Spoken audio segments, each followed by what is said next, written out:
Hello everyone, আসসালামু আলাইকুম। কেমন আছেন সবাই? আশা করি সবাই ভালো আছেন। আলহামদুলিল্লাহ, আমরাও অনেক ভালো আছি। শুরু করছি নতুন আরো একটি ব্লগ। আশা করি আপনাদের সকলের ভালো লাগবে। আর এই তো দেখছেন সকালবেলা আমরা কি দেখছি এখানে বেলকনিতে দাঁড়িয়ে। তো কোরবানির ঈদ আসলে কিন্তু আমাদের অনেকটা সময় এভাবে বেলকনিতে দাঁড়িয়ে কেটে যায়। কারণ আমরা এই তো বেলকনিতে দাঁড়িয়ে এই গরুগুলোকে দেখি। তো হাটের অবস্থা দেখেন তো, এলাকার ভিতরে এইভাবে প্রতি বছর গরু চলে আসে। তো সবাই এখান থেকে কিনে নিয়ে যায়। তো বাচ্চারা বা আমরা বড়রাও প্রায় এখানে দাঁড়িয়ে দাঁড়িয়ে দেখি, কারণ এই মুহূর্তটা শুধু বছরে একবারই আসে, সব সময় তো আর দেখা যায় না। আর আমার মেয়ে এখন আবার পাশের বেলকনিতে চলে গিয়েছে, সেখান থেকে দেখছে। আমার জন্য নাকি দাঁড়াতে পারছিল না, সেই কারণে আরেকটা বেলকনি ছিল, সেই বেলকনিতে গিয়ে ও দেখছিল। আসলে এই জিনিসটা প্রতি বছরই আমাদের ঘরে হয়। আমরা প্রায় ম্যাক্সিমাম টাইম এখানে দাঁড়িয়ে দাঁড়িয়ে দেখি। যখনই কোনো গরু বিক্রি হয় তখন কি হয়, একটু চেঁচামেচি হয়, গরু নিয়ে যায়, গরু চিৎকার করে। তো এরকমই আমরা দাঁড়িয়ে দাঁড়িয়ে দেখি। তো বেলকনি থেকে এসে এখন ঘরের কাজে লেগে পড়েছি, কারণ সকালবেলা ঘুম থেকে উঠেই সকলকে নাস্তা খাইয়েছি, নিজেও খেয়েছি। এখন ঘরটাকে একটু গুছিয়ে নিব। আর বাচ্চাদের যেহেতু এখন স্কুল বন্ধ, সেই কারণে এখন একটু দেরি করে ঘুম থেকে উঠেছি। কিন্তু যাই হোক, দেরি করে উঠলেও কোনো সমস্যা নেই, আমি আমার কাজ সময়ের মধ্যেই শেষ করে ফেলবো। আর সংসারের কাজ করতে করতে কিন্তু আমাদের একটা আইডিয়া হয়ে যায় যে আমাদের ঘরে কাজ করতে কতটুকু সময় লাগে আর কতটুকু সময়ের মধ্যে আমরা শেষ করতে পারবো। তো এটা আইডিয়ার মধ্যেই চলে যায়। তো এই তো আমার কিন্তু বিছানাটা পরিষ্কার করে ফেলেছি। আর আমার কেন জানি না, ঘর যদি যতই ক্লিন করি না কেন, বিছানা যদি ক্লিন না থাকে মনেই হয় না যে ঘরটা পরিষ্কার হয়েছে। তো বিছানা পরিষ্কার থাকলে কিন্তু ঘরে যেই জায়গায় যেমন থাকুক না কেন মনে হয় যে না, একটু গুছানো আছে। আর এই তো সব সময়ের মধ্যেই ঘরের ফার্নিচার গুলোকে একটু মুছে নিচ্ছি, না হয় আবার আমার মনে হবে যে কোনো কিছুই করা হয়নি। আর আজকে সাবরিনার নানু একটু নিচে গিয়েছে, তো আমার ছেলেটা আমার সাথে একা, তো ও টেলিভিশন দেখছিল আর আমি ফাঁকে ঘরের কাজগুলো করছিলাম। তো ওকে বুঝিয়ে বুঝিয়ে রাখছি যে আমরাও যাব কিছুক্ষণ পর নিচে। তো এই তো বাচ্চাদের নিয়ে সংসারের কাজ সামলিয়ে এইগুলোই করতে হয়।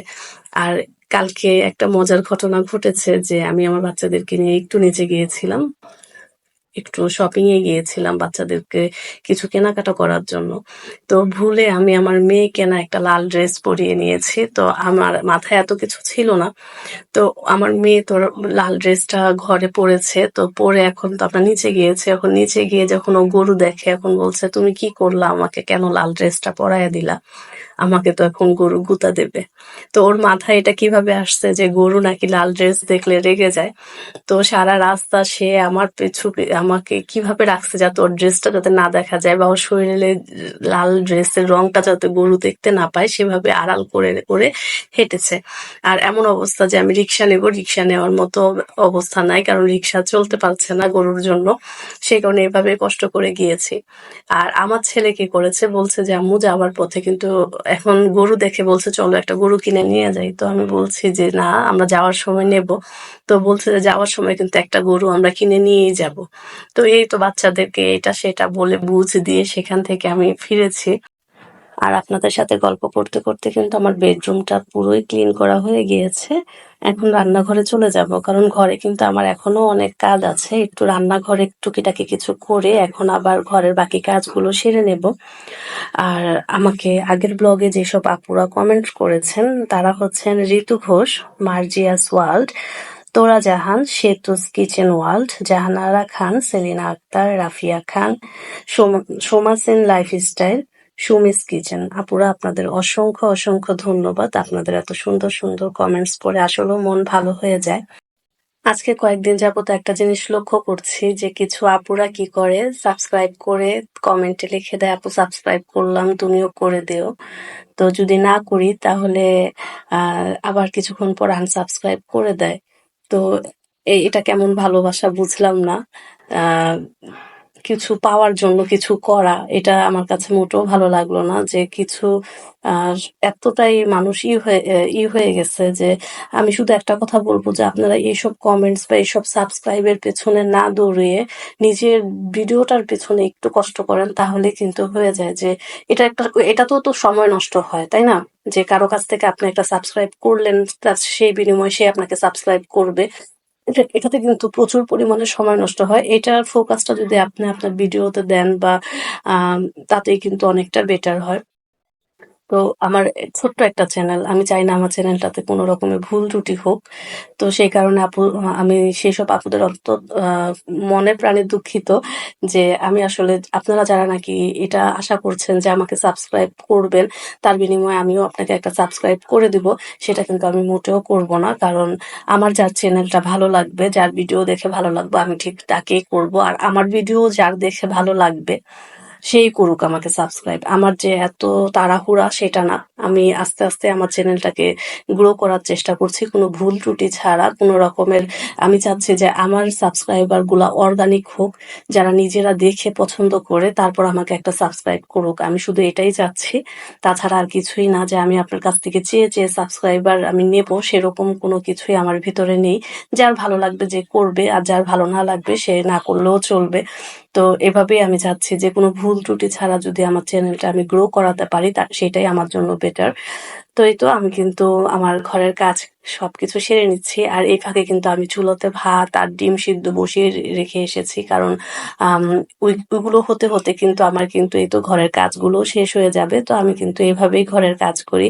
যে রান্নাগুলো নাকি করতে দাঁড়িয়ে থাকতে হয় না, শুধু চুলায় বসিয়ে দিলে হয়ে যায়। সেইগুলো যদি আমরা যদি আগেই চুলায় ঘরের কাজের ফাঁকে যদি চুলাতে সেই রান্নাগুলো বসিয়ে দিই, তাহলে কিন্তু অনেকটা সময় বেঁচে যায়। তো আমার এখানে ঘরের কাজও হচ্ছে, চুলায় রান্নাও হচ্ছে। আর এখন এই তো কাপড়-চোপড়গুলোকেও ভাঁজ করে নিচ্ছি। তো বাচ্চাদের কাপড়-চোপড় কিন্তু প্রচুর পরিমাণে নোংরা হয় আর প্রতিদিনই এগুলো ক্লিন করতে হয়। যেসব ঘরে বাচ্চারা আছে সেসব মায়েরাই জানে যে বাচ্চারা কি পরিমাণে নোংরা করে। তো আমাদের ঘরের অবস্থাও এক, তার উপরে আবার একটা না ২ টা একই একই বয়সের। সেই কারণে আরো বেশি নোংরা হয়। একজন আরেকজনের তা তো করেই নোংরা। তারপরে আবার খেলাধুলা তো সারাদিন আছেই। দিনে কয়বার যে ড্রেস চেঞ্জ করতে হয় তার কোনো হিসাব নেই। তো প্রচুর পরিমাণে প্রতিদিনই ওদের কাপড়-চোপড় জমে। তো এই তো কাপড়-চোপড়গুলোকে ভাঁজ করে আমি জায়গা মতো রেখে দিচ্ছি। আর বৃষ্টির দিনে কিন্তু কাপড়-চোপড় শুকাতে অনেক কষ্ট। আর আমি কিন্তু রান্নাঘরে চলে এসেছি আর আমার ভাত হয়ে গিয়েছে, ডিম সিদ্ধও হয়ে গিয়েছে আর আমার ঘরের কাজও কমপ্লিট। আর এই তো ফ্রিজ থেকে আমি শুটকি বের করে নিয়েছি। আর আমি কিন্তু শুটকি খেতে ভীষণ পছন্দ করি। আর আমি একটু বেশি করে নিয়ে আসি যাতে করে আমি ফ্রিজে রেখে খেতে পারি। তো এখানে ৩ রকমের শুটকি আনিয়ে রেখেছি। তো আজকে এই তো চাপা শুটকি রান্না করব। আর একটা হচ্ছে কি বলে শুকনা পুঁটি শুটকি আছে। আরেকটা হচ্ছে মলাই মাছের। তো আমি কি করি একটু বেশি করে এনে ফ্রিজে যদি রেখে দেই তাহলে কয়েকদিন খাওয়া যায়।